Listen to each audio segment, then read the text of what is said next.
I don't expect that anyone who belongs to this church would consider themselves racist. You may even go so far as to think that, as that label doesn't apply to us, that racial justice is not an issue that we need to concern ourselves with, that it's perhaps more of an issue in other countries, where histories of racial segregation have led to much greater incidences of racism than we see here.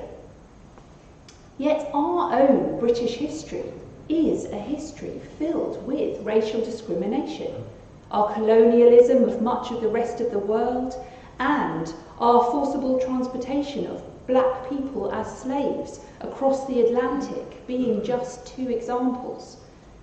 And while we might say that was a long time ago, it handed down an inbuilt whiteness within society that is still considered normal and dominant.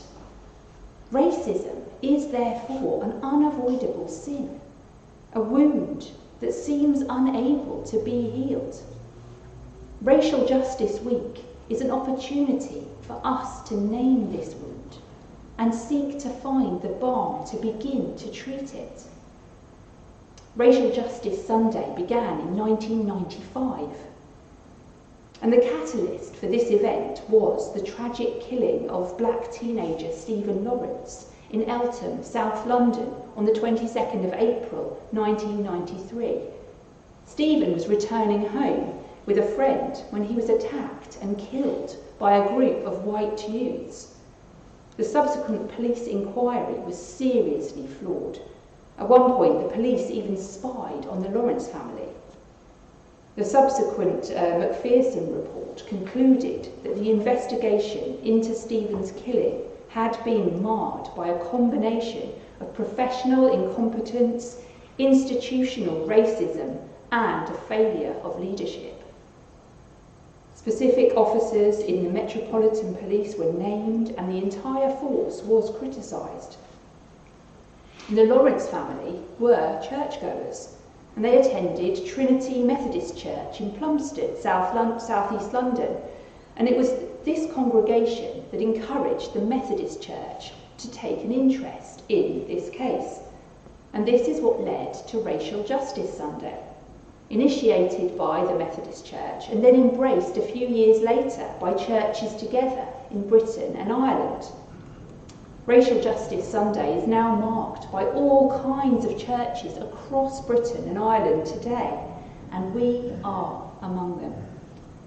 Today we join with our brothers and sisters in Christ from far and wide to pray for racial justice and healing for the wound of racism. Now, the Church of England itself has produced a large number of reports which highlight the fact that we, as a church, are failing to include those from ethnic minority backgrounds across the board, and we need to do something about it. Our reports say that we need to see more people from ethnic minorities in positions of leadership. Yet in recent years, what we've been seeing is fewer of them.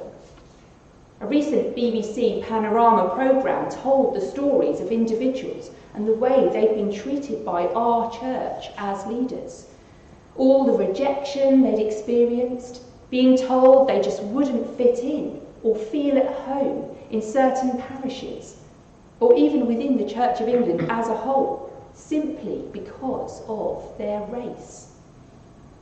Yet in one of these stories, we heard that the reality of having a young, black, female vicar in an exclusively white rural area was amazing. Despite being told she wouldn't fit in, Kina had felt called there and went. God was clearly, powerfully at work in and through her. Her church family said, yes, she's different, but she's brought this new energy and we love it. It's so refreshing. Jesus, in our gospel reading today, speaks of the temple being a house of prayer for all the nations. And of course, in this context, he is talking not just about the exclusion of the Gentiles, but also of the poor. Jesus enters the temple prepared and equipped to confront the merchants. His words are a call to justice for those who are being excluded. He's calling for justice. Because the temple was more than the religious centre of Jewish life. It was the governing institution of Israel. It was the centre of Israel's political life and power. The place where the priestly elite obediently represented their own interests. It was in the temple that priests issued pronouncements and decisions that affected everybody in society. The Jerusalem temple was the centre of Israel's economy too, its central bank and treasury. So much the activity of the temple hinged upon buying and selling that the Jerusalem temple had become an economic institution, not a religious one. It had become a temple for the rich, not the poor and the rich. It had become a political and economic powerhouse, facilitating the wealth of a few, and not a religious space that gave voice to the voiceless. And this was achieved in the temple by disempowering the voiceless. And this is something that has become a normative practice in a great many of our churches. Far too many of our churches appear reluctant to give voice to the voiceless. This means black and brown congregants struggle to find belonging. Women are overlooked because they are women. Those from within the LGBT community are invalidated and the rights of the disabled undermined. Churches often describe such exclusionary behaviour as unconscious bias. But is it? Is something we know we're doing unconscious? The temple had normalised injustice. The poor had to pay tithes and temple prices they could ill afford, and those in power convinced them that this is simply how it had to be, that this was God's will for them. And there are injustices that continue unchallenged within our churches today. 1 Timothy 2 verse 12 says, "No woman must preach or have authority over men." So therefore, it's still absolutely fine to prevent us from doing so in certain contexts within our own church. I have to accept that as perfectly fine and normal. In the temple, the injustices had become extensive and institutionally embedded. There was a them and us culture, the privileged, wealthy and priestly, and those others. And we do the same when we begin to talk about whole groups of people as the other. An issue to be debated, a problem to deal with. Why can't they just look, think and feel and behave more like us? And Jesus shows us today that this is wrong. It should not be accepted or tolerated, and there are things we can do about it.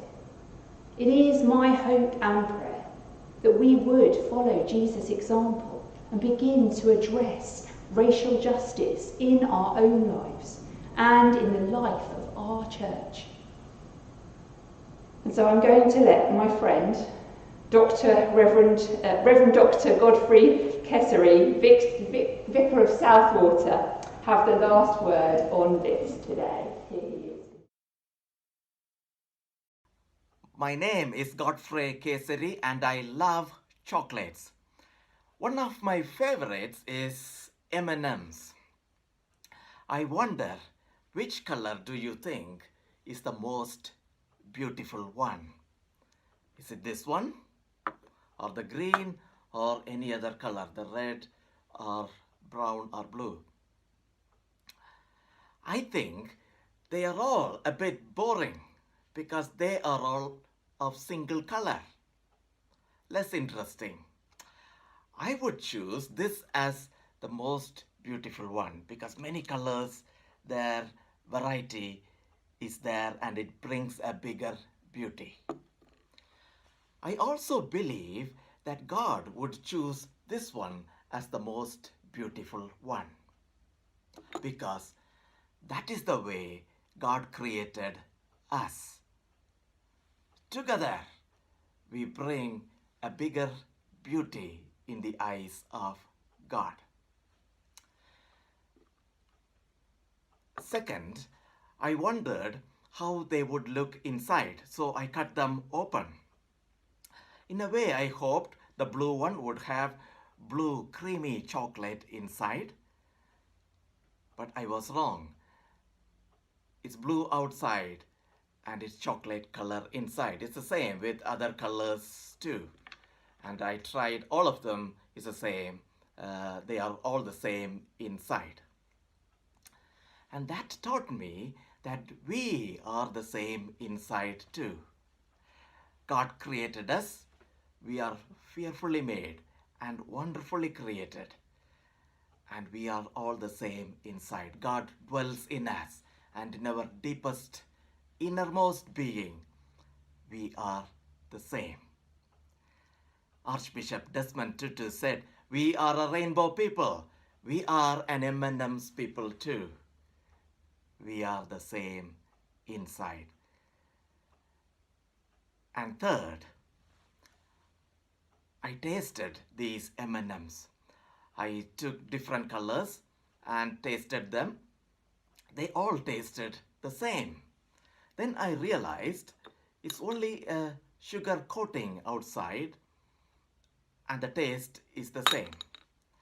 And when I tasted one, I felt happy and it brought a smile on my face. Then I tasted a few of them together. You might think I am greedy, but you got to understand, it's M&Ms. And when I ate 3 or 4 together, it brought a bigger and a better smile on my face. Friends, when we work together as people of different cultures, different backgrounds, different interests, different ethnicities, different colors, when we work for racial justice, it brings the biggest smile on God's face. Because when we work for justice, racial justice or any other justice we need in the society, we are building God's kingdom. Martin Luther King said, "I long for the day when people will be judged not based on their color, but on the content of their character." What he meant is, I think we should be judged with what is inside. We are one human global family. And even better, we can leave the judging bit to God because He knows us intimately and closely. So friends, M&Ms teaches us that we are one global family. We are beautiful in God's eyes. We are the same inside, and we together can bring a bigger smile in God's face. Have a blessed Racial Justice Week. Thank you for watching, and God bless you. Bye.